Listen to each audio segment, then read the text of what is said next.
Hey guys, welcome to the February 19th, 2013 edition of the Matt Rundown, and holy crap, we got a lot of news today. So we don't really have any random news today, but I do have to mention that Wrestlemania 30 has been announced for the New Orleans Superdome.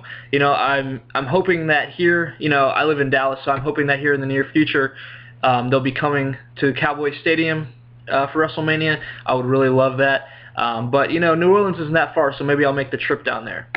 And guys, with the WWE, there's been so much going on here lately. You know, it's the busy season before WrestleMania. But the big thing that I've been itching to talk about. So guys, here is your new WWE Championship belt. Now, this picture is straight off of WWE.com where you can purchase it. And I have mixed opinions. First of all, it's kind of shaped like the U.S. title. You know, it's sort of squared off at the top and it comes down to a point at the bottom. You know, it's sort of simplistic for me. It's just a big WWE champion, and you know, on this picture you see the WWE logo with the globe on the side plates, but the one that The Rock unveiled last night on Raw had the Brahma Bull on the. And one thing you might notice about this belt is there is no nameplate. You know, this is kind of odd to me because, you know, back in the day, the Attitude Era, none of the belts for the WWE had nameplates, but lately they had them. I mean, of course, the World Heavyweight Championship, which has had a nameplate, but starting with the Undisputed title belt, that had a nameplate, and of course the Spinner belt had a nameplate. So it will be kind of different.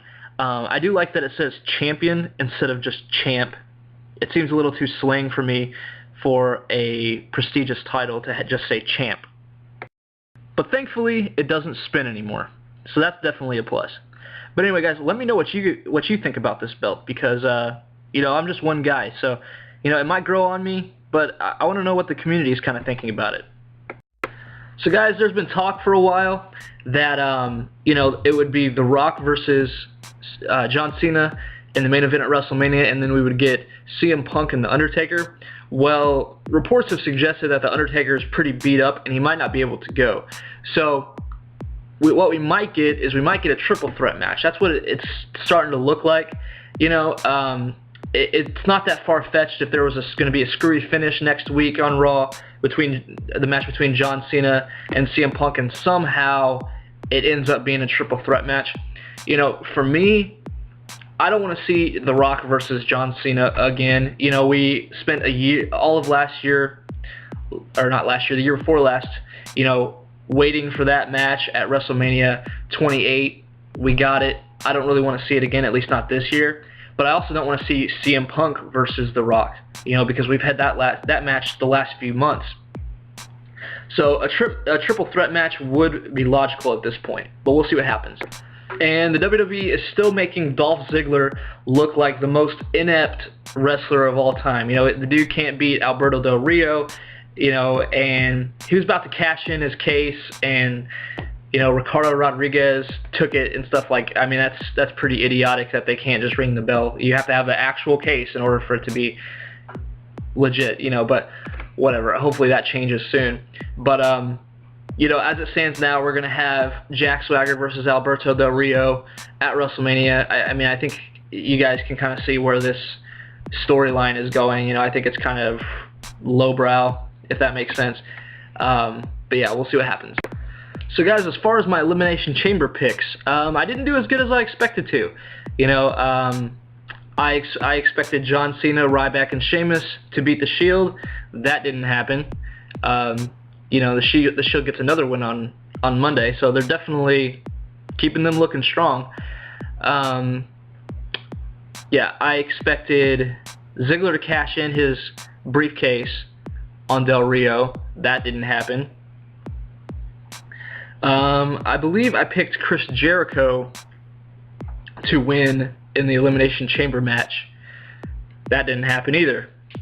You know, so yeah, I mean, I guess one thing is true is that Kane and Daniel Bryan are still looking like they're headed for a breakup. You know, I don't really see any way around that happening. I think it would have happened already, but maybe what, you know, they've got a lot of time to fill before WrestleMania, so maybe we'll see some kind of turn. Maybe we'll see them drop the title belts, and then, you know, sometime on the way to WrestleMania, and then maybe they'll face each other at WrestleMania. But yeah, we'll see what happens, guys.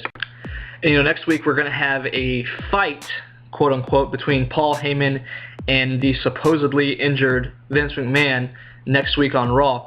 And this is what I see happening, okay? I see them coming out there. Brock Lesnar will probably come out to defend Paul Heyman or something like that. And then, oh, what do you know? Triple H shows up. That's just how I see it happening. So definitely expect that. It might not happen, but that's what I see happening. So we'll see. And guys, what do you think about WrestleMania this year? Do you see it going in a good direction? Does it seem kind of boring to you, or are you excited for it? Let me know about that. Personally, for me, I don't want to see a bunch of rematches.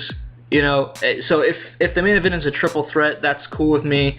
I'm still not really big on Triple H Brock Lesnar 2. It's probably going to happen.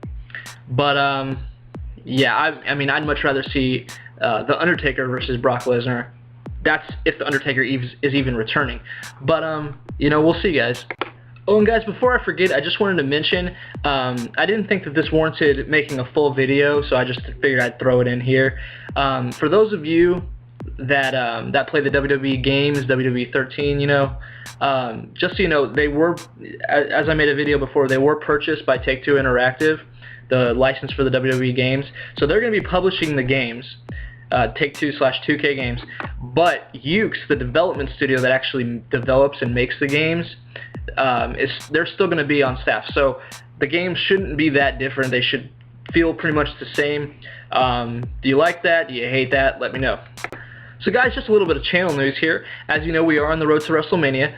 So what I'm going to be doing is I'm going to make a video series for the best WrestleManias and the worst WrestleManias. So if you have opinions, what you think is the best WrestleMania, what you think is the worst WrestleMania, let me know down there. And guys, that'll be it for today. If you enjoyed this, go ahead and slap that like button for me. I really appreciate it. Sub if you haven't already. And I love hearing from you guys, so leave a comment. If there's anything you'd like to see or just questions that you'd like to ask me, just go ahead and do that. I really appreciate it, and I will see you guys next time.